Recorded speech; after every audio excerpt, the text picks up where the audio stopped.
कैसे हैं आप सभी। उम्मीद करती हूँ कि आप सभी लोग ठीक होंगे। जेडीबी स्टडी पॉइंट में आप सभी का स्वागत है। आज से हम स्टार्ट करने जा रहे हैं how to prepare for general part DSSS। सबसे पहले हम दिन में रोज़ करंट अफेयर सेशन ज़रूर करेंगे। हमें एक बार करंट अफेयर की रीडिंग तो लगानी लगेगी। अगर किसी के पास टाइम है तो वो डीप में भी पढ़ सकता है। ये करंट अफेयर्स मैं टेक्स्ट बुक से करती हूँ, आप भी डाउनलोड कर सकते हो। टेक्स्ट बुक पे बिल्कुल फ्री ऑफ कॉस्ट है। आपने टेक्स्ट बुक ओपन किया तो उसमें फर्स्ट पेज पे होम पे आपको करंट अफेयर्स का ऑप्शन मिल जाएगा। आज संडे है, संडे पे करंट अफेयर्स नहीं देता है, कुछ वीकली करंट अफेयर्स टाइप देता है और कुछ ना कुछ जीके का एक्स्ट्रा पोर्शन दे देता है, जिससे आपका जीके का एक टॉपिक रेडी हो जाता है। You have to do all this. सबसे पहले इसने कहा है, तो आज के सेशन में इन्होंने हमें दिया है भारत रत्न स्पेशल, कि भारत रत्न से रिलेटेड जो भी हमारा टॉपिक है वो कवर हो जाएगा। Bharat Ratna, India's highest civilian honour, instituted in 1954, Bharat Ratna honours extraordinary contribution to nation in the public service, science, literature, art and more. Bharat Ratna में किसमें कंट्रीब्यूशन को ऑनर किया जाता है? साइंस में, पब्लिक सर्विस में, लिटरेचर में, आर्ट में और कोई भी फील्ड हो उसमें भी इनको ऑनर दी जाती है। Up to 3 recipients can be awarded in a year. तो इसका एक रूल होता है कि एक साल में 3 ही रेसिपिएंट्स को अवॉर्ड किया जाता है। Recognises individual shaping India's history and global identity. और ये इंडिविजुअल को ही रिकॉग्नाइज करता है इंडिया की हिस्ट्री में और global identity. Bharat Ratna single को ही दिया जाता है। अवार्ड प्रोसेस एंड सिग्निफिकेंस, इसको देने का प्रोसेस क्या होता है? Recommended by the prime minister and conferred by president of India. Prime minister इसको रिकमेंड करता है और इसको देता कौन है? प्रेसिडेंट ऑफ इंडिया इनको देते हैं। Till 2024 48 personality have received the honour. अब तक 2024 तक 48 पर्सनैलिटीज़ को ये ऑनर मिल चुका है, भारत रत्न से सम्मानित किया जा चुका है, इंक्लूडिंग 14 पोस्ट ह्यूमसली, मतलब 14 लोगों को मरणोपरांत दिया गया है और 48 टोटल जो हैं वो अब तक रिसीव कर चुके हैं। It's a symbol of national gratitude, not a title और मॉनेटरी प्राइज। मतलब इसको बस ग्रेटिट्यूड की तरह यूज़ किया जा सकता है, आप इसको एज अ टाइटल या कोई प्राइज़ की तरह यूज़ नहीं कर सकते हो। मतलब पूछ ले, जैसे PhD की हो तो बोलते हैं doctor this, I am doctor Diksha, ऐसे करके बोल देते हैं। बट अगर आपको भारत रत्न मिला है, भारत रत्न आगे नेम के आगे लगाना वो अलाउ नहीं है और टाइटल बनाना अलाउ नहीं है। सिर्फ सिंबल है ग्रेटिट्यूड नेशन की तरफ से। नेक्स्ट है मेडल एंड प्रोटोकॉल। अब मेडल एंड प्रोटोकॉल से रिलेटेड क्या है इसका? रेसिपिएंट्स गेट अ सनद या फिर सर्टिफिकेट मिलता है उनको and a people leaf shaped medal. और इसमें कौन सा मेडल होता है? पीपल लीफ के शेप का एक मेडल होता है। ये इन्होंने शो भी कर रखा है, ठीक है। विद द स्टेट एम्बलम, जिसपे कि स्टेट एम्बलम होता है, एंड सत्यमेव जयते भी लिखा होता है और स्टेट एम्बलम हमारा लगा होता है इसमें, ठीक है। नेक्स्ट, एज पर आर्टिकल 18 का फर्स्ट पार्ट, आर्टिकल 18 के फर्स्ट पार्ट के according awardees can not add Bharat Ratna as prefix और सफिक्स टू देयर नेम। वही सेम बात है। The award celebrate service about self, कि सर्विस है सेल्फ से ऊपर।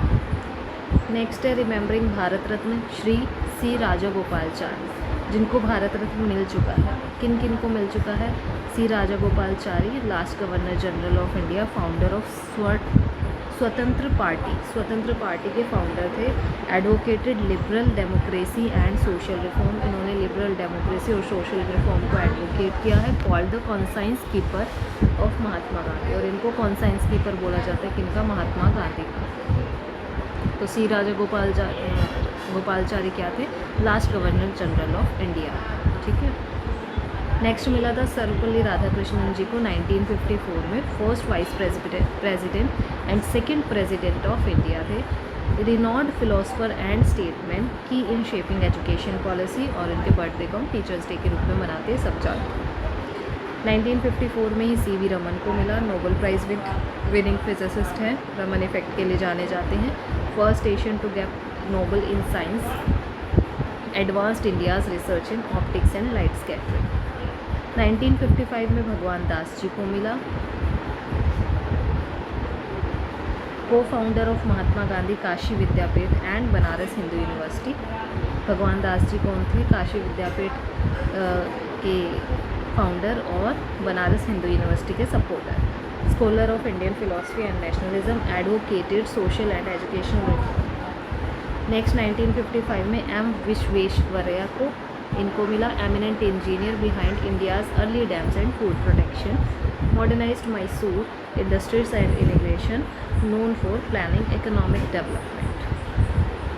1955 में ही जवाहरलाल नेहरू जी को दिया गया क्योंकि वो लॉन्गेस्ट सर्विंग प्राइम मिनिस्टर थे, पहले बने थे इंडिया के। Champion non alignment and planned economic growth, promoted scientific temper and secularism. तो स्टार्टिंग के हमने कुछ कर लिए हैं, बाकी के अगर आपको बीच के पढ़ने हैं तो आप पढ़ लेना,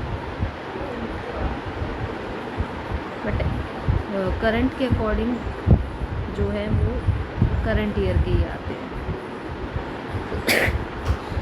सॉरी। सो हम 2024 के देखेंगे। 2024 में मिला था MS स्वामीनाथन जी को, strengthen food security and farmers income, introduced high yield wheat and rice varieties, father of India's grain revolution. Next है Karpoori Thakur ji, Jananayak and former Bihar CM थे। नेक्स्ट है Lal Krishna Advani ji, BJP stalwart, former deputy PM and home minister, Lal Krishna Advani ji. Spearheaded Ram Rath Yatra and party's national prize. Next है चौधरी चरण सिंह जी। चौधरी चरण सिंह जी क्या है? Farmer focused PM and किसान leader, fought emergency and promoted agrarian reforms, advocated pro-peasant economic policies. PV Narasimha Rao, architect of 1991 economic liberalization, former PM and multilingual scholar, opened India to global markets and reforms. ये जो current affairs होते हैं ना, ये आपको याद करने की या स्टैटिक जीके इनको भी याद करने की बिल्कुल नीड नहीं है। You just have to read, इनको एक बार रीड करो और रिपीट में रीड करोगे तो आपके दिमाग में ऑलरेडी स्टोर हो जाएगा। तो एक बार अगर आप इन करंट अफेयर्स को बस रीडिंग भी कर लोगे ना, तो आपके एक सबकॉन्शियस माइंड में कुछ ना कुछ तो उसकी वैल्यू या उसका नाम ऐसा कुछ बैठ जाता है, जिससे आप क्वेश्चन में अगर आपके पास 5 क्वेश्चन आए तो एटलीस्ट आप 3 तो कर पाते हैं, ऐसा तो हो ही जाता है। सो ये आप रीड करेंगे खुद से बाकी के करंट अफेयर। सो DSSB की तैयारी में नेक्स्ट हमारा है ब्लैक बुक है। ये ब्लैक बुक की PDF है मेरे पास, उसमें से हम इंग्लिश की वोकैब करेंगे, इससे आपकी वोकैब स्ट्रॉन्ग होगी। इंग्लिश में आप टॉपिक्स करने से पहले मेरा सजेशन ये रहेगा कि आप वोकैब्स को डेली पढ़ें, साथ साथ टॉपिक्स भी करें if you can do, but 10 से 15 मिनट वोकैब को देने में कोई बुराई नहीं है। You have to give it to vocab, ताकि आपकी वोकैब अच्छी हो, जिससे आप ज़्यादा से कम 7 से 8 क्वेश्चन आपके ऐसे होते हैं जो DSSB में आप वोकैब से ही निकाल लेंगे। सो आपकी वोकैब स्ट्रॉन्ग होना बहुत ज़रूरी है, क्योंकि पैसेजेस में भी काम आती है काफ़ी बार, और 3-4 क्वेश्चन ऐसे हो जाते हैं पैसेजेस के अलावा भी जो वोकैब से सॉल्व हो जाते हैं। सो वोकैब में हमारा 1 वर्ड सब्स्टिट्यूशन रहेगा कुछ दिन के लिए। पहले हम 1 वर्ड सब्स्टिट्यूशन करेंगे, फिर हम इडियम एंड फ्रेजेस करेंगे। 1 वर्ड सब्स्टिट्यूशन में हमारा फर्स्ट पेज है बिकम लेस इंटेंस और वाइड स्प्रेड। कम या मंद कर देना, इसका मतलब होता है अबेट। अबेट का मतलब होता है कम या मंद कर देना। A place where animals are slaughtered for consumption as food. Abattoir, बस आपको इनका मतलब पता होना चाहिए। जैसे अबैटियर का मतलब क्या है? जहाँ पे एनिमल्स को काटा जाता हो या कंजप्शन के लिए यूज़ किया जाता हो उनको, तो कसाई खाना अबैटियर। बस ये थोड़ा बहुत कीवर्ड सा पता होना चाहिए कि अगर पैसेज में अबैटियर आ जाए तो मुझे पता है अबैटियर क्या है। नेक्स्ट है the superior of monastery. Superior of monastery, मठ का प्रमुख कौन होता है? Abbot. To reduce to shorter form indeed, to stand for the whole. Abbreviation, किसी शब्द या वाक्यांश का संक्षिप्त रूप, ठीक है, तो उसको बोल देते हैं एब्रीविएशन।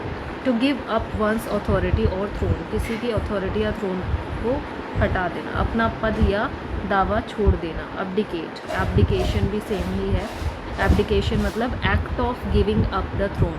एब्डिकेशन अपने अधिकार अथवा पद का त्याग कर देना की क्रिया। क्रिया हो गई है एब्डिकेशन। नेक्स्ट है deviation from right course, aberration, कि वो एबरेट हो गया है, एबरेशन उसका हो गया असामान्यता। The act of washing oneself, खुद को ही हाथ या शरीर को धोने या साफ़ करने की क्रिया, तो होता है एब्ल्यूशन। ठीक है, खुद के हाथ धोना या खुद के शरीर को साफ़ करना, उसको बोलते हैं ablution. Formerly put an end to a system, practice और इंस्टीट्यूशन, किसी रिवाज या स्थापित नियम का अंत करना, अबॉलिश।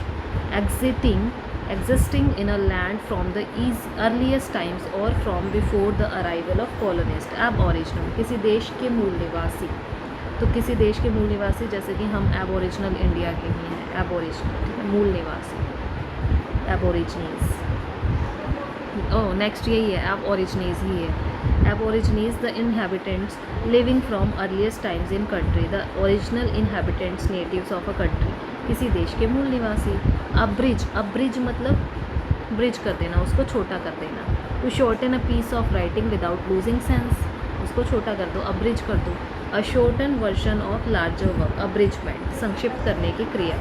कैंसल और डू अवे विथ, किसी चीज़ को कैंसिल कर दो या डू अवे कर दो। अलो और एग्रीमेंट, एब्रोगेट करना, निरस्त करना या रद्द करना, तो एब्रोगेट का मतलब क्या है, निरस्त करना। Formal forgiveness of person sins, absolution, पाप मुक्ति, फॉर्मल फॉरगिवनेस दे दी। वाइडली अनरीजनेबल, इलॉजिकल और रिडिकुलस, एब्सर्ड, बेतुका। To increase the speed, accelerate, गति बढ़ाना। एनी अवार्ड, ऑनर और लॉडेटरी नोटिस, अकॉलेट करना, पुरस्कार देना या सम्मानित करना किसी को, accolade. A person who helps another to commit a crime, जो किसी को हेल्प करता है कमिट करने में क्राइम को। To do something morally wrong, a partner in crime, तो अकम्प्लाइज उसको बोल देते हैं, सह अपराधी। ये हाईलाइटेड वर्ड्स है ना, ये इंपॉर्टेंट है, इसका मतलब है ब्रैकेट में कि ज़्यादा बार आया हुआ है, 8 बार आया हुआ है, वो 2 बार आया है ऐसे। बी हारमोनियस और consistent with, accord, according, accord, harmonious होना, अनुरूप होना। A person whose profession is to keep accounts, जिसका अकाउंट्स करने रखने का काम हो, अकाउंटेंट, मुनीम, लेखपाल। शार्प एंड डायरेक्ट, असरबिक, कड़वा, असरबिक, कड़वा स्वभाव। The scientific study of sound, acoustics, ध्वनि विज्ञान। चलिए आज के लिए इतना वो होता है 1 वर्ड में, एक पेज अब हम इडियम एंड फ्रेजेस का करते हैं। सो नेक्स्ट है हमारे idiom and phrases. A bad hair day, मनहूस दिन, मतलब क्या है, मीनिंग क्या है, a day on which everything seems to go wrong. Next is a bad patch, यानी कि कठिनाई का दौर, a period of difficulty.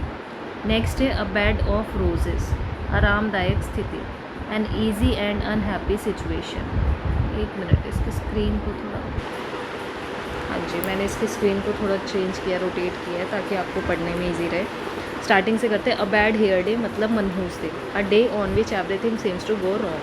A bad patch, a period of difficulty, यानी कि एक पैच धब्बा लग गया, एक कठिनाई का दौर आया था, अ bad patch. A bed of roses, roses से ही पता चल रहा है आरामदायक स्थिति, and easy and happy situation. A bee hive, व्यस्त जगह, बी हाइव में जैसे मधुमक्खियाँ बिजी सी रहती है, बिजी प्लेस, काफ़ी मेहनत करती हैं, व्यस्त जगह।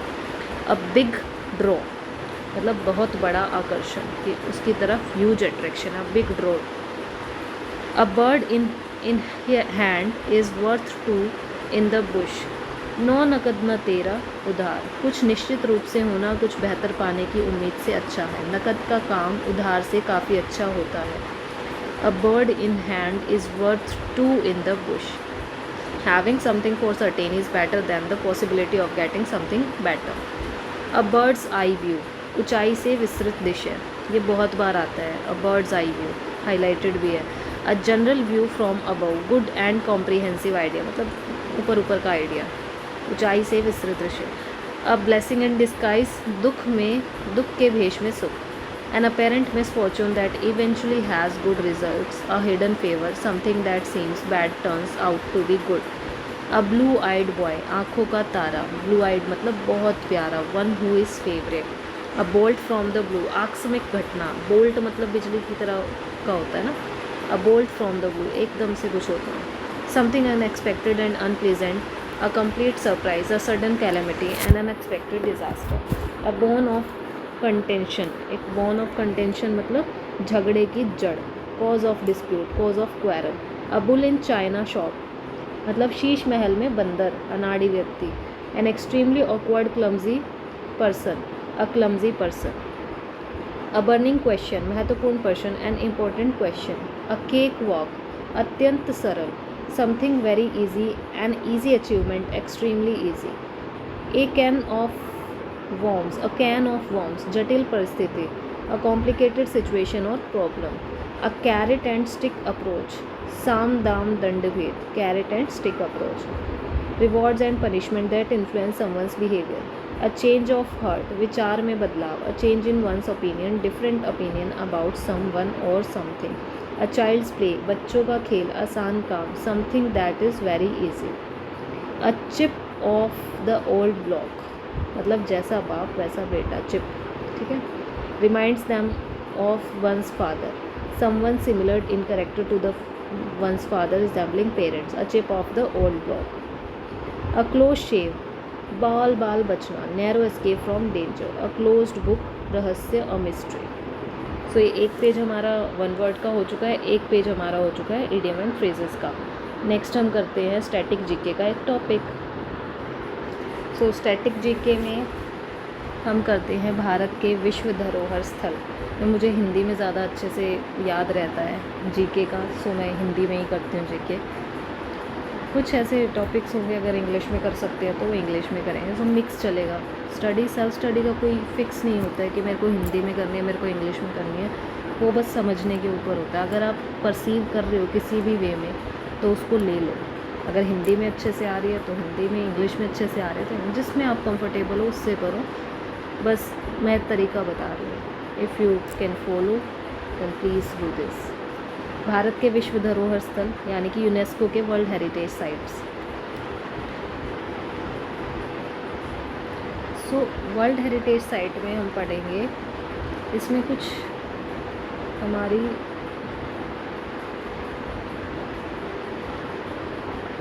देखिए इसमें कुछ हमारे चेंजेस भी हैं जो अब हुए हैं।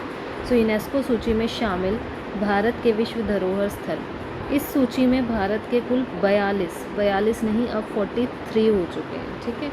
43 हेरिटेज साइट्स धरोहर स्थल शामिल है, जिसमें 34 सांस्कृतिक, 7 प्राकृतिक और 1 मिश्रित धरोहर स्थल है। अब इसमें 35 हो गए हैं, ठीक है। तो हमारे सांस्कृतिक कौन कौन से हैं? आगरा का किला जो कि यूपी में है, 1983। ईयर आपको याद करने की बिल्कुल नहीं है, बस रीड मार लीजिएगा, ये थोड़ा सा याद कर लीजिएगा कि इसका राज्य कौन सा है, जगह कौन सी और उसका स्टेट कौन सा है। आगरा का किला अगर आ जाए तो यूपी, उत्तर प्रदेश। अजंता की गुफाएं महाराष्ट्र, एलोरा की गुफाएं महाराष्ट्र। ताजमहल उत्तर प्रदेश, ये तो सबको पता होगा। तीनों ये चारों किस में थे? 1983 में थे, ठीक है। नेक्स्ट है सूर्य मंदिर कोणार्क उड़ीसा। महाबलीपुरम में स्मारकों का समूह, ये तमिलनाडु से, ठीक है। ये दोनों हमारे 1984 में बने थे, यूनेस्को वर्ल्ड हेरिटेज साइट में आए थे। नेक्स्ट है गोवा के चर्च और कॉन्वेंट। गोवा के चर्च और कॉन्वेंट गोवा में ही होगा, और ये कब बना था? 1986 में। नेक्स्ट खजुराहो स्मारकों का समूह मध्य प्रदेश में है, ये मध्य प्रदेश में है, ये भी 1986 में ही आया था।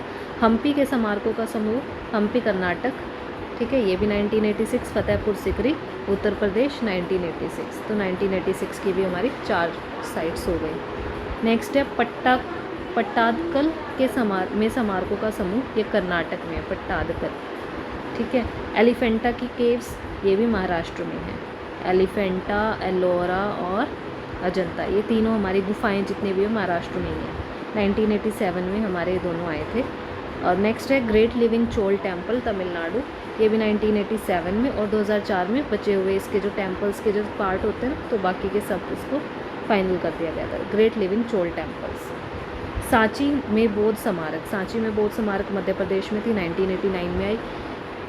हुमायूं का मकबरा, ये दिल्ली में है। कुतुब मीनार और उसके स्मारक, ये भी दिल्ली में है, ये दोनों 1993 में आए थे। भारत के पर्वतीय रेलवे मतलब माउंटेन्स में जो रेलवे स्टार्ट हुई थी वो पश्चिम बंगाल, तमिलनाडु और हिमाचल प्रदेश।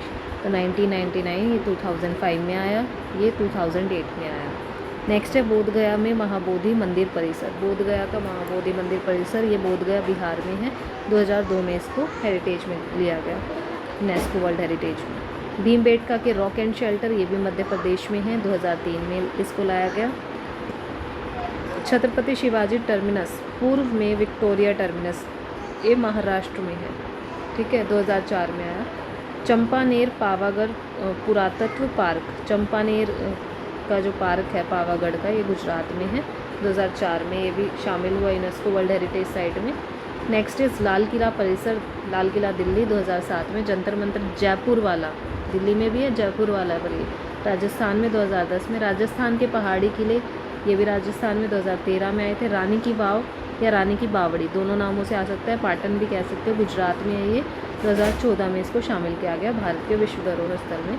नेक्स्ट है नालंदा महाविहार का पुरातत्व स्थल, नालंदा बिहार में है, 2016 में आया। ले कॉर्बूसियर का स्थापत्य कार्य, ये चंडीगढ़ में है। ले कॉर्बूसियर का स्थापत्य कार्य, ये भी 2016 में शामिल हुआ। अहमदाबाद का ऐतिहासिक शहर, गुजरात, ठीक है, गुजरात में है ये। अहमदाबाद का ऐतिहासिक शहर एक जगह स्थल का नाम है। 2017 में ये यूनेस्को वर्ल्ड हेरिटेज साइट में शामिल हुआ। मुंबई के Victorian gothic and art deco ensembles, तो ये भी किस में है, मुंबई में, 2018 में शामिल हुए। जयपुर शहर राजस्थान का, ये भी 2019 में हो गया था। काकतीय रुद्रेश्वर या रामप्पा मंदिर तेलंगाना में है, ये 2021 में शामिल हुआ। जो भी रिसेंट ईयर्स के हैं ना, इनको अच्छे से याद रखना क्योंकि ये डायरेक्ट पूछ सकते हैं। धोलावीरा एक हड़प्पा शहर है, गुजरात में है, 2021 में शामिल हुआ। शांति निकेतन वेस्ट बंगाल में है, 2023 में शामिल हुआ। होयसाला के पवित्र मंदिर समूह कर्नाटक में है, 2023 में शामिल हुआ। नेक्स्ट है काजीरंगा के नेशनल पार्क, असम में है, 1985 में। मानस वन्यजीव अभ्यारण्य, ये भी असम में है। मैंने मानस को ऐसे कर रखा है, जैसे मानस है ना, मानस, इससे असम बन जाता है, ASAM ऐसे करके, बट है N, ये AM, ऐसे ASAM, मतलब घुमा फिरा के, समझ गए ना। तो मानस असम में है, ठीक है, 1985 में शामिल हुआ ये।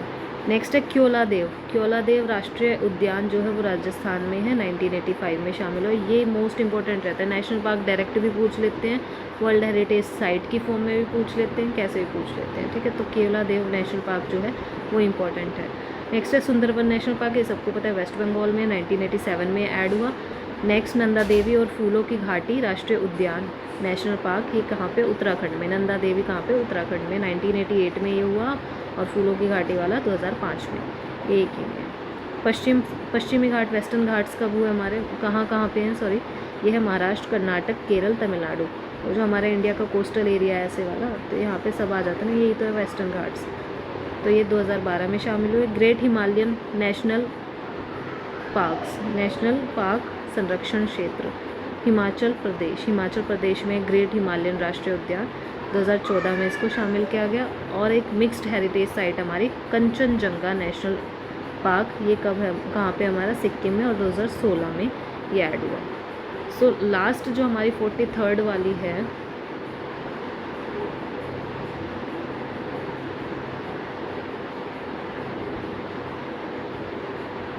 एक सेकेंड, लास्ट जो हमारी 43rd वाली है वो है हमारी असम में।